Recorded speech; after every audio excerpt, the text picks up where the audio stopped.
What's up, everybody? Welcome back to Creative Culture. This is your boy Nehemiah and Ashley. And today, how you doing? First of all, Me? Yeah, how you doing? How's pregnancy life going? It's going. I feel like I've said this so many times, but I feel like it's going by really quickly. Today I'm actually 31 weeks, so we got 9 weeks left. Wait, 9 weeks left? You're supposed to give birth in what, 39 weeks or 40? 40.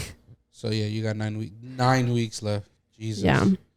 9 weeks and I get to see my baby girl. Yeah, but I feel good. I'm just tired. My body is going through it. Like I was telling you last night, like I have like these like sore like shot pains like on my back and then on my hips. My lower back be hurting.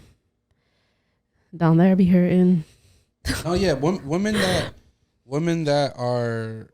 have been pregnant or are pregnant that are watching, they're gonna understand what you're going through, right? They're gonna understand all the, how do you say it, all the complications that you're having, because last pregnancy wasn't like this. It was fairly easy. This one has been very, I guess, it was tougher on me. It's been a little hard. Yeah. Been a tougher journey, but other than that, you feel good. Mm-hmm. You got to see the baby last week while I was in Nashville traveling back. Barely. Wait, I was on me the whole time. Were you? That's funny. You're keeping it like that too. No, I'm all fixing myself. Remember, you're camera 2. I'm camera 1. But I was in Nashville, and I was flying from Austin to San Jose at the time that you were seeing baby girl. So how was that? Because my mom got to go with you. And Isla. It was honestly kind of like a waste of time not to be like, really, because I didn't really get to see her like that. Like I thought I was gonna see her like in the 3D form and like all that stuff, but like I was really there just for them to like measure her and to like make sure she was like good, on track of like how far along I am and stuff like that, and measuring can you her go body. Right here? That's my mom. That go to voicemail. She be alright. But it was kind of just a little disappointing just because I didn't really get to see her. Yeah. I mean, I saw her and I heard her heartbeat, but which is always exciting to like hear. And but yeah, I was there for like over an hour. They were trying to like get her spine and like measuring her spine and stuff. So, and then she was just hiding and wasn't cooperating with the doctors, but yeah, I guess it was cool. But I know you were let down because was it on Thursday when we showed Nia? She said, I don't see nothing. Like, I can't see nothing. And personally, I didn't really see nothing either. It took a while for me to actually see the eyeball, like the eyes and all that, because I was just staring like, what in the world? Like, even Kathy was like, I don't see anything. And then Kathy saw it and starts yelling. It was funny. But yeah, it's just crazy to see that our baby's almost here. We're no longer going to be the trio. It's going to be, 4 of us. And I'm really outnumbered now with 3 girls in the house, and it's just going to be 1 man. But it's also a lot of pressure for me to make sure I lead the family the right way. I'm not just leading you and Isla anymore. It's now baby number 2, which I'm not going to say the name, but I almost did. But just to see what is like just going on with this pregnancy has, 1, given me a lot of patience, and 2, a lot of trust in God.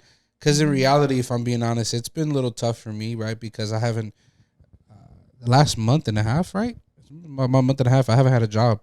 And I start to worry about all this because when we had Isla, I had lost my job. It's crazy how it's almost identical. The only difference is now my faith is a lot stronger. I am getting I am contracted through our church, so at least I'm getting. I'm okay. I can't say I don't have a job because I do, right? I'm contracted by the church, but still, like, just you need more funds. You have whole nother mouth to feed. as baby formula. If we have baby formula, hopefully she latches onto you and we don't have to worry about baby formula. But we have to worry about the diapers, and we have to make sure she's clothed right properly here. All that. So obviously all those things come into my mind, but nonetheless, God has been faithful. He's going to continue to be faithful. And I had a breakdown yesterday. Not a breakdown yesterday, but I had a very it was a tough day for me personally because of just everything that we're going through, and knowing that it's right there, but you don't see it. Just you see it, but you don't see it at the same time. And people around you are telling you that you're doing what you're supposed to do. Continue with the heart that you have. I was in Nashville last week, and that whole experience was crazy. And being able to talk to somebody that I, in a sense, look up to when it comes to ministry, and this person has literally helped me through some of the darkest moments of my life. I still remember one of his preachings. What sit at the table. Just being able to be, I'll tell you. So Roosevelt story, like being able to be with him was just, and just like listen to all the knowledge and wisdom that he has. He's only a few years older than me, but just what he's been through in the last 10 months, he shared about that. And I'm not going to talk about that because that's his personal life. And obviously I want to respect that. I don't want to, expose anything, nothing bad, but to see how his faith has grown and the exposure that God has given him in the last 10 months. And just to see like this guy is everywhere, but for him to say like, when it's your turn, in a sense, it's your turn. When it's time for God to release you, when he releases you, he releases you. Yeah. And yeah, you got what do you have to say? Cause I'm over here just yapping. I mean, I kind of felt that you were having a hard day yesterday. So I didn't really like mess with you. You pretty much were to yourself, and I know you needed that just to, mentally and stuff. So, and I know it's still like, obviously, the worry of, like you said, of, having to pay this and that, like it does catch up to you. And I myself yesterday was kind of having like a mental, like, I don't even want to say it, like not breakdown, but just like, like a realization, like, how are we going to pay for this? How are we going to pay for this? And like, we want to do this, but we can't afford it right now. And like, I don't know, even just like other things that were just going into my head. It's just like, yeah, it's been tough too. No, like, yeah, let's be honest. We ain't got money for rent right now. We'll have a portion of rent, but I can't pay all of it. And that's been tough. And I can sell sneakers that I have, but they're still not even going to nearly add up to what it's not even like worth it. No, it's not. And then I think about baby's here in 2 months, basically, and we can't afford to even have a baby shower. So we're most likely not even going to have one. And, it gets to me because I want to give you everything I possibly can. I want to give you the world. Your eyes are tearing up, so stop because I'm about to cry. But I want to give you the best life that I possibly can and give Isla the best life that I possibly can. And I have tried and tried. And for some reason, there's always been a moment where it's like failure comes in. Failure comes to creep in. And usually I have depression, or, I've dealt with depression. So it's easy for it to try to come back. I have, I guess, these really weird thoughts try to come back. Sometimes I'm like, it's easier for me just to do X, Y, and Z. And it's like, Nehemiah, but your character, your integrity. So I had the baby. Yeah. Sorry, guys. Quick. Oh, let's go. God, look at him. Sorry, guys. Our friends just had a baby. I'm assuming today, or maybe like very late last night. Big. He a big boy. Oh my gosh. Let's go. Look at how cute. He's white. Well, yeah, she's white. But yeah, it's been a mental mental Yeah. fight, and this time I'm not letting my mind or my thoughts defeat me. If anything, I have almost have told it to like submit to God, submit yourself, submit your thoughts, submit everything, right? Mm-hmm. And it's been different, and I have to remember that like this is only but a season. It's only but there's a reason for every little thing that we're going through, and I have to keep my mind at that and keep my mind focused and fixated on the fact that God is gonna come through. He's always come through, and what you're doing right now, you literally have stepped foot into your calling, your purpose, and to doing it, almost in a sense of being able to almost do it full time. So yeah, that's just where I'm at right now. So yeah, it's I see the light. Yeah. Last time I didn't see it. Last time I think I was so deep in the pit that I didn't see no light. Yeah.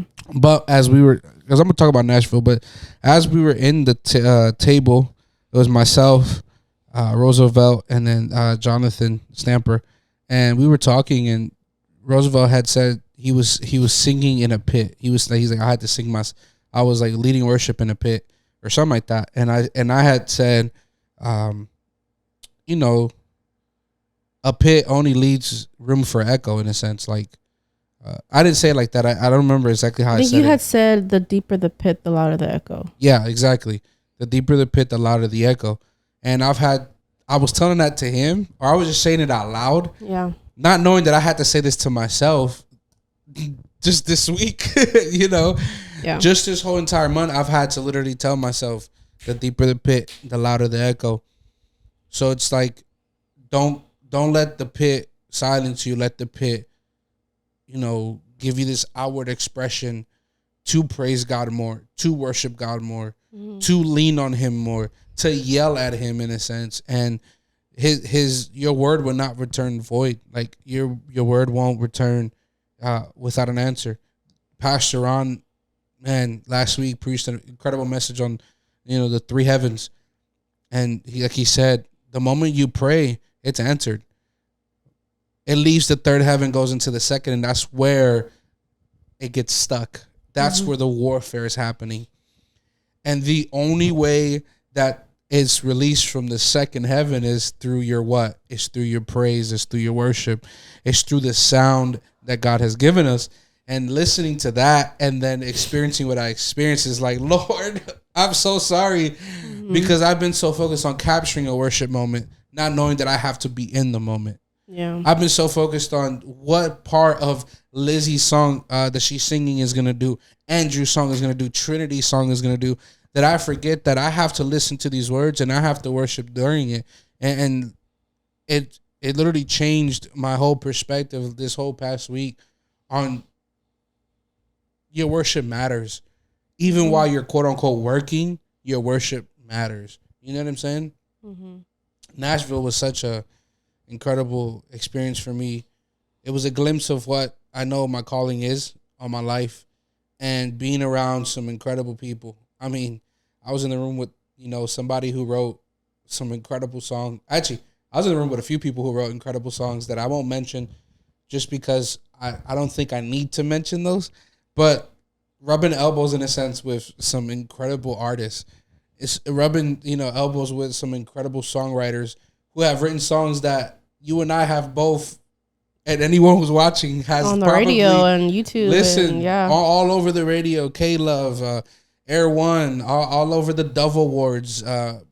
Some of these artists been nominated for Grammys. Like I've been able to be in the room with some of these people. Actually, one of the ladies that was there, I think she won a Grammy if I'm not mistaken.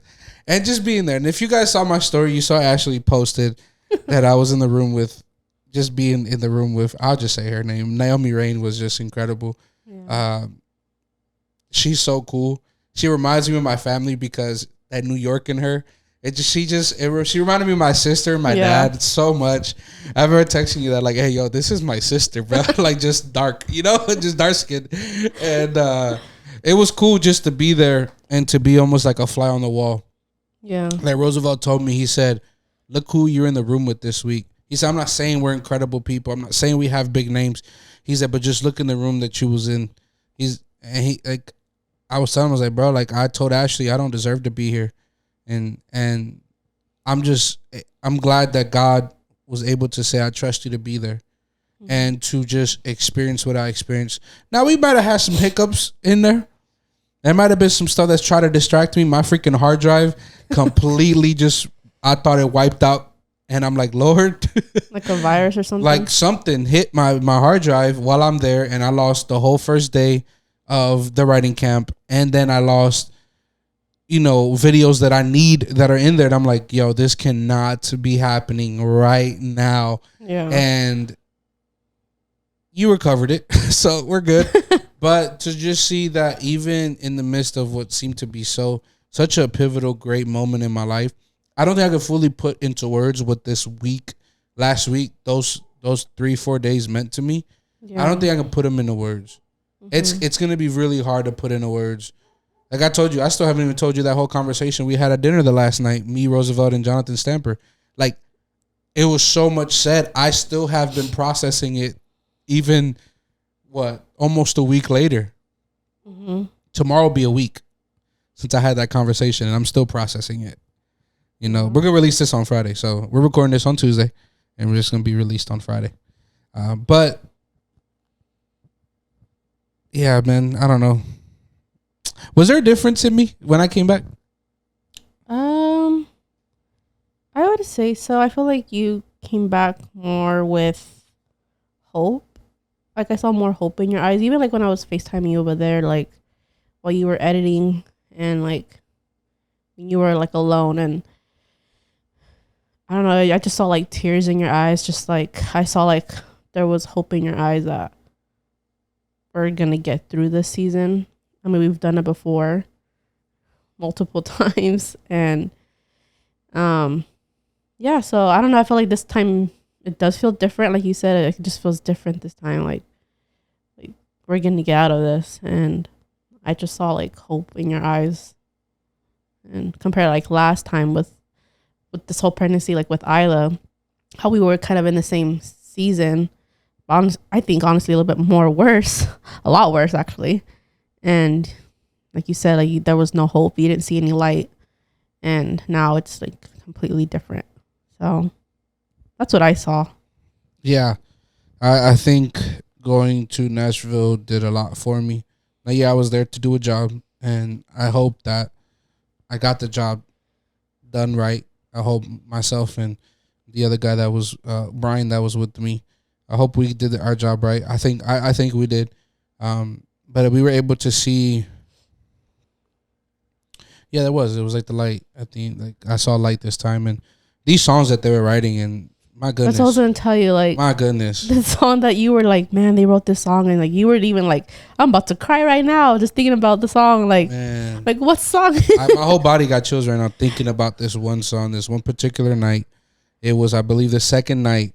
It was the last writing session of the night, and man, I got my eyes getting watery. God hit that room. The glory of God hit that living room. So I was in the dining room, right? Which is an open concept anyways. But obviously the couch separates the living room from the dining room. And I was in the dining room, and I was sitting there. I was actually exporting footage from the first two sessions. I was exporting it to the new hard drive that I brought from Costco that I had to get Instacart because my hard drive stopped working. So I was putting footage in there, and they were like trying to figure out, they already had the concept. It's like they were almost trying to figure out lyrics in a sense. Mm-hmm. Like they had lyrics everywhere, but they're like, put it together, like put pieces. It together in a sense. And yeah, it was just a pad going. There was just a pad. And I don't remember, I think Stamper was talking, and out of nowhere, I see Trinity. She's obviously eating a snack, right? Because she has her back towards me. And I see her eating a snack, but I hear sniffling a lot. And then I, when you cry and you start doing, like, how like your body goes. Yeah. And then I saw that, and I was like, oh shoot, I think there's a moment happening here. I grab my camera, I start pressing record, and then I go into the area, right, where it's like a circle, right? Because it's like almost a circle in the living room. And when I walk in there, the second I step foot in that, I said, whoa, God is here. And my eyes, I'm recording this whole moment. Tears falling down my eyes. Eyes are watery. I saw everything blurry. I said, if I don't get out of this place, I'm going to fall on this floor and I'm going to cry with them even harder.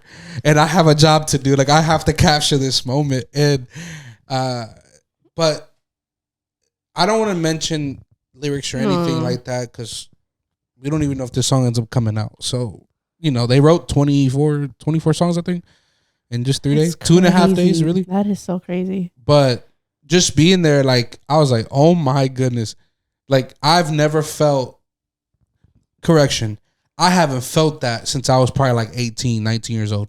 Really? That was thick. I'm talking about God was in that place so heavy. Like, it was crazy. Like, they couldn't even get a word out. Like, they were talking, having normal conversation. As soon as they have a normal conversation, they start crying again because God hit that thick in there.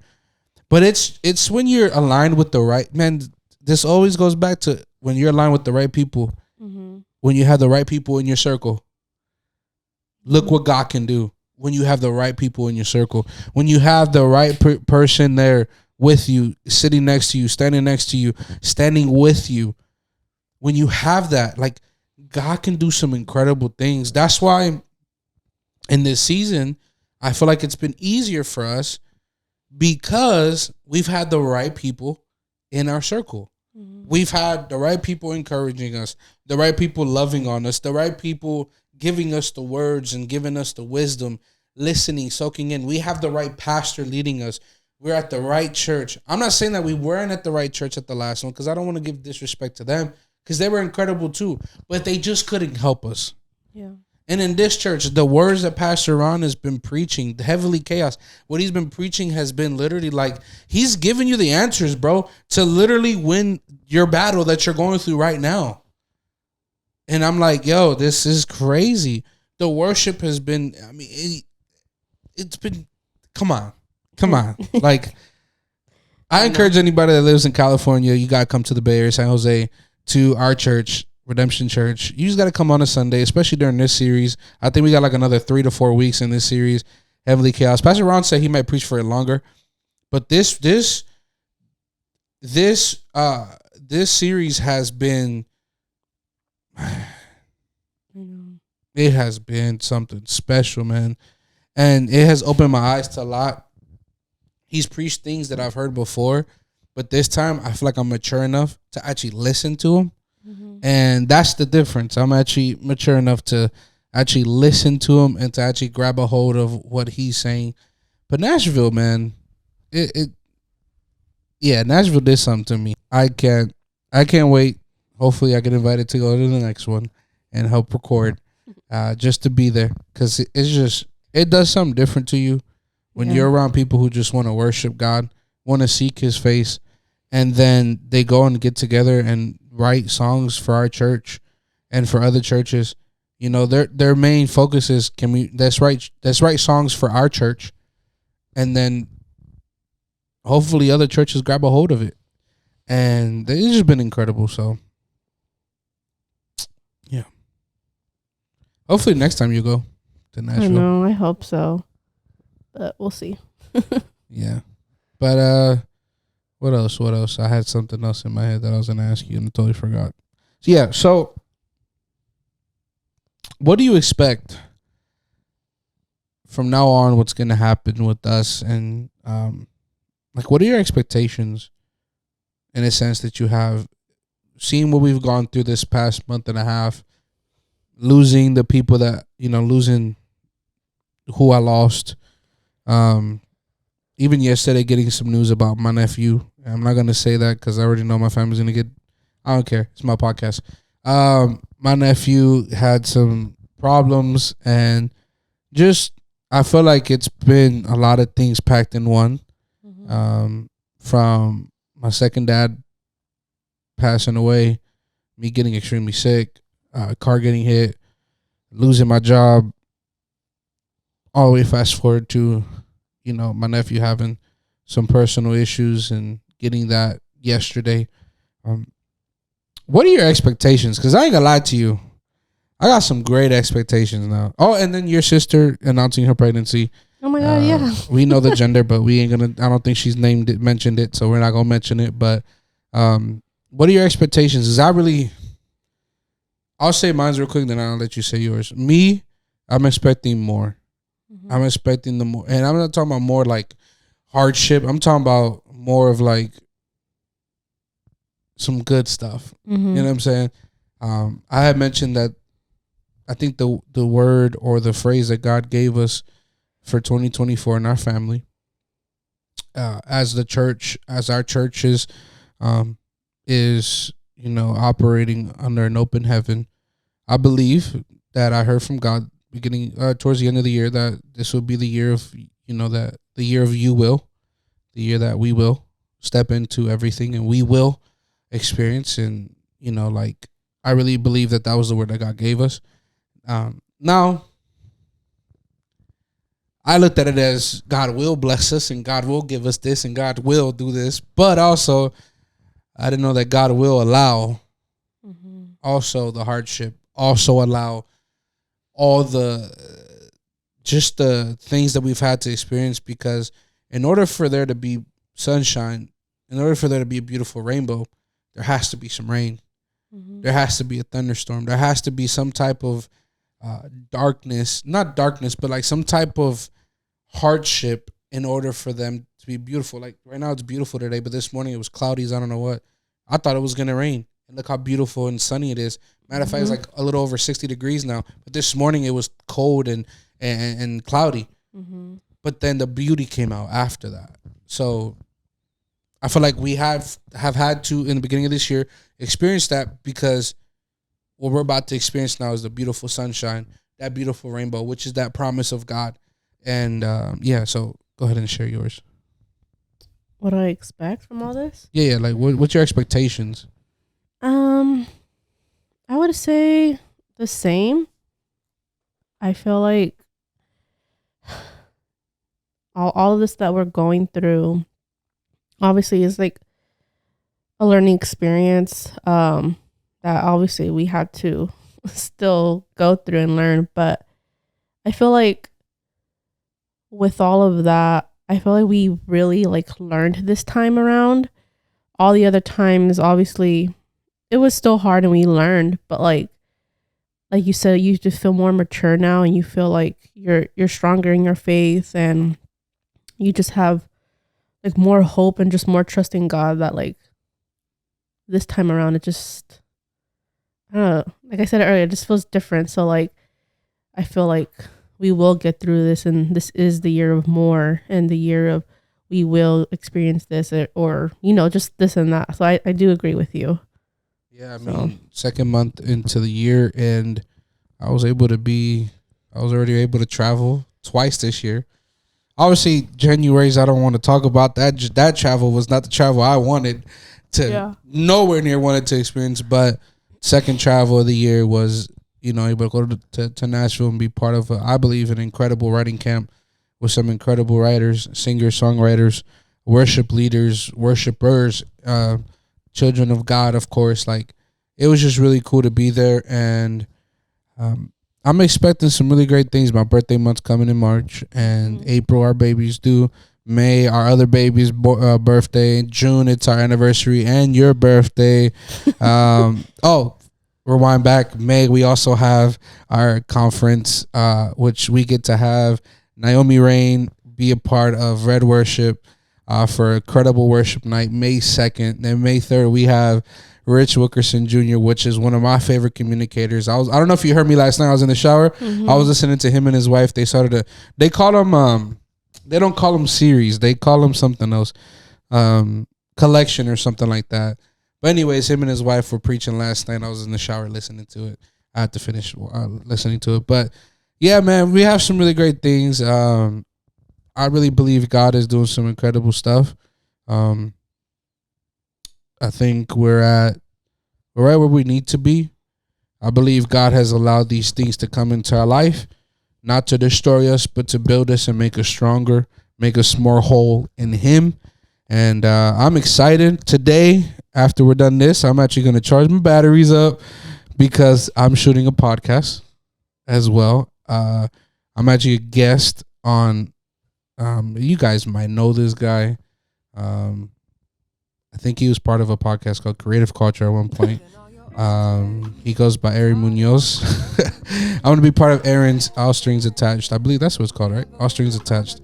Their podcast today. And it's going to be cool to talk to him. I haven't been on a podcast with him or probably spoken to him like genuinely on the phone for probably a year. We text. So, and we always support each other's content. And it's going to be cool. I'm excited for it. I don't know where it's going to go, but I'm excited. And I think it's going to be dope. So we're going to rearrange this room up a little bit to make it look good. But thank you guys for tuning in. You have anything else to say? No. Your belly's all popping out of your t-shirt. They can't see it, but I'm all sunk in now. But anyways, thank you guys for watching Creative Culture. We believe creatives like you and I can change the culture we live in today.